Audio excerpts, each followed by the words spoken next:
Assalamualaikum warahmatullahi wabarakatuh. A'udzu billahi minasyaitonir rajim. Bismillahirrahmanirrahim. Alhamdulillahirabbil alamin. Wassalatu wassalamu ala sayyidil mursalin Sayyidina Muhammadin wa ala alihi wa sahbihi ajma'in. Asyhadu an la ilaha illallah wahdahu la syarikalah wa asyhadu anna Muhammadan abduhu wa rasuluh. Amma ba'du.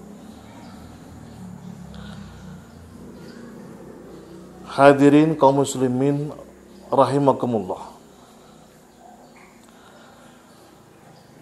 Pembahasan kita pada kesempatan ini insyaallah kita akan membahas tentang masalah pernikahan.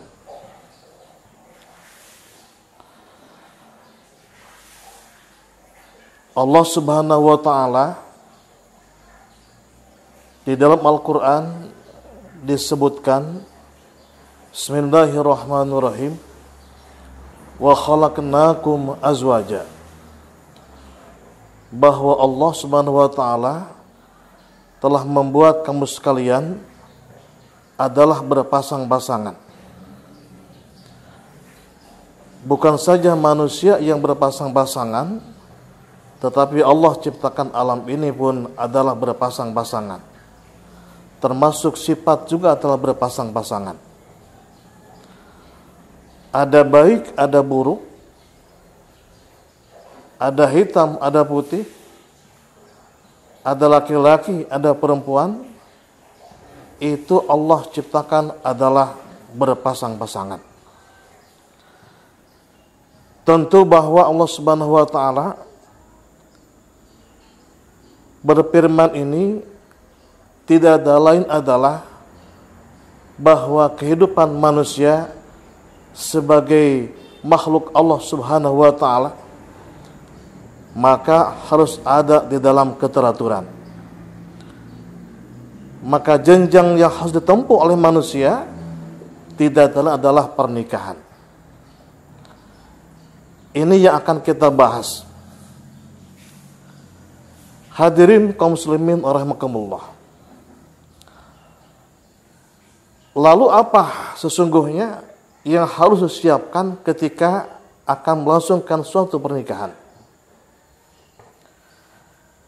Pertama-tama adalah bahwa ada yang disebut dengan istilah kafa'ah. Apa itu kafa'ah? Kafa'ah adalah kecocokan. Kafa'ah adalah keserasian. Kalau istilah saya, istilahnya adalah cok gali cok. Ada kecocokan antara calon suami dan calon istri. Tentu kecocokan ini dipandang dari beberapa hal. Para ulama memberikan ketentuan di dalam masalah kecocokan ini. Pertama, ada yang disebut dengan kecocokan status sosial.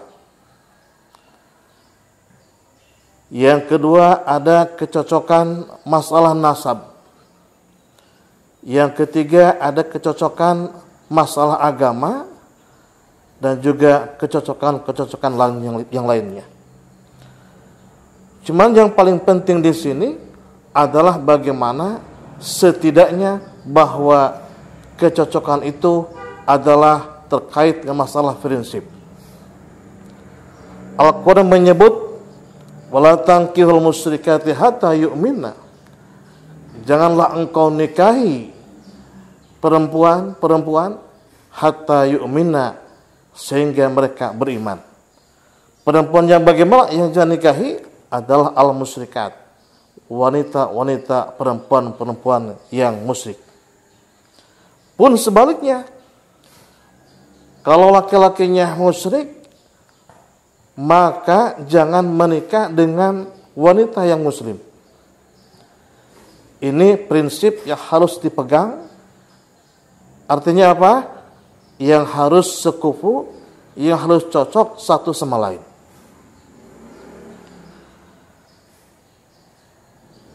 Karena hal demikian, maka ada beberapa kategori ketika seorang suami, ketika seorang istri, dia menjadi calon istri, dia menjadi calon suami. Misalkan adalah seorang suami itu harus adanya 3T. Sekali lagi, calon suami adalah harus adanya 3T. T yang pertama adalah tajir. Apa itu tajir? Dia adalah kaya raya. Minimal dia punya duit, dia punya ekonomi yang nantinya akan membangkitkan semangat untuk berkeluarga, karena ekonomi adalah menopang kepada keluarga. Artinya apa? Dalam berkeluarga adalah ekonomi merupakan pangkal utama yang pertama kali tentang masalah ekonomi ini. Sehingga seorang hendak menikah dengan seseorang yang lain, atau dengan wanita yang lain, dengan perempuan yang lain, maka dia harus mempersiapkan masalah ekonominya, termasuk masalah pekerjaannya. Apa pekerjaannya? Bagaimana ekonominya? Berapa penghasilannya? Sehingga akan timbul ketenangan ketika dia melangsungkan pernikahan nanti. Itu yang pertama, adalah tajir. Yang kedua adalah tampan. Nah ini calon suami harus tampan. Tampan baik dari segi dohir maupun tampan dari segi batin. Dan ketampanan ini jangan karena orang lain, atau jangan kata orang lain, harus kata diri sendiri. Sejelek-jeleknya suami, sejelek-jeleknya calon suami, kalau kata kita tampan, tetap tampan. Tapi kalau kata orang misalkan adalah tampan, tapi ternyata kata kita tidak tampan, maka itu jangan dilakukan. Inilah yang kedua, harus tampan. Jangan kata orang lain, tapi harus kata diri sendiri. Yang ketiga adalah taat. Calon suami diupayakan harus taat. Artinya apa? Mempunyai nilai plus daripada agama. Tidak harus seorang kiai, tidak harus seorang ustadz, tidak harus seorang pemuka agama, tapi dia harus taat kepada agama. Rajin sholat, rajin sedekah, rajin beramal soleh, baik terhadap orang lain. Itu adalah bukti ketaatan calon suami.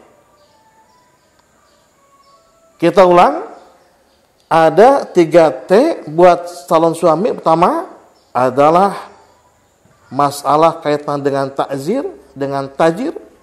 Yang kedua adalah dengan tampan. Yang ketiga adalah dengan adanya ketaatan. 3T buat calon suami. Lalu bagaimana untuk calon istri? Nah, calon istri itu ada yang disebut dengan dia bisa melakukan 3R. Karena ini urusan istri.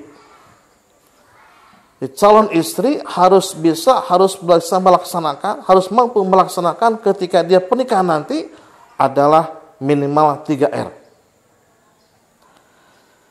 R yang pertama adalah urusan kaitan dengan pelayanan dapur. Lihat ujungnya R, dapur. Maksudnya apa? Maksudnya adalah dia mampu masak. Dia mampu mengolah-olah seluruh makanan. Dia mampu menyajikan makanan. Karena satu perkara saja yang dia buat, kemudian disajikan kepada keluarga, itulah keberkahan yang luar biasa. Ketimbang dia beli di warung, kemudian disajikan kepada keluarga, itu kadang tidak berkah. Bahkan kurang daripada keberkahan. Insya Allah seorang istri yang pandai di dapur memasak dengan masakan sendiri, dinikmati oleh bersama, itu berkahnya yang sangat luar biasa. Pertama adalah dia mampu melayani di dapur. Yang kedua adalah seorang istri, dia bisa melayani adalah di sumur. Maksudnya apa?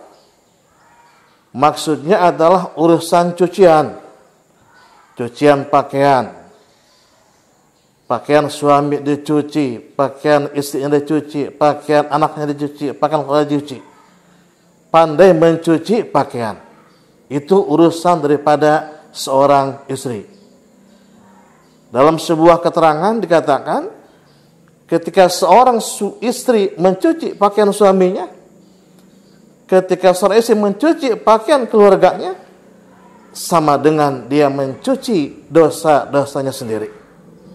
Ini luar biasa. Daripada ke laundry yang harus bayar sekian, maka berkah seorang istri adalah pandai dia melayani di sumur. Yang ketiga adalah pelayanan seorang istri itu adalah di kasur. Ini pelayanan yang utama dari sekian pelayanan. Maka ada istilah malam jihad. Kapan malam jihad? Adalah malam Jumat. Satu kali seorang istri melayani suaminya ketika malam Jumat, ketika malam jihad itu sama dengan adalah membunuh 10 Yahudi. 2 kali 20 Yahudi, 3 kali 30 Yahudi, 4 kali 40 Yahudi dan sebagainya. Ini yang sangat luar biasa. Oleh karenanya, bahwa 3R ini adalah sangat penting. Kita ulang sekali lagi, seorang suami syaratnya adalah dia punya 3T. Pertama adalah tajir, kedua adalah tampan, yang ketiga adalah taat. Seorang istri dia mampu melayani dengan 3R. Pertama pelayanan di sumur, kedua pelayanan di dapur, yang ketiga adalah di kasur. Ketika ini kemudian ada kecocokan masing-masing, maka Allah berfirman, hunna libasul lakum wa antum libasul lahunna. Seorang suami adalah menjadi selimut bagi seorang istri, istri pun menjadi selimut kepada seorang suami. Maka insya Allah pernikahan akan menjadi pernikahan yang cok gali cok. Cok gali cok, gali gacok, cocok. Hadirin rahimakumullah, inilah yang dapat kita sampaikan pada kesempatan ini. Insya Allah nanti akan sampaikan pada acara ataupun pada kesempatan yang akan datang. Demikian, terima kasih. Assalamualaikum warahmatullahi wabarakatuh.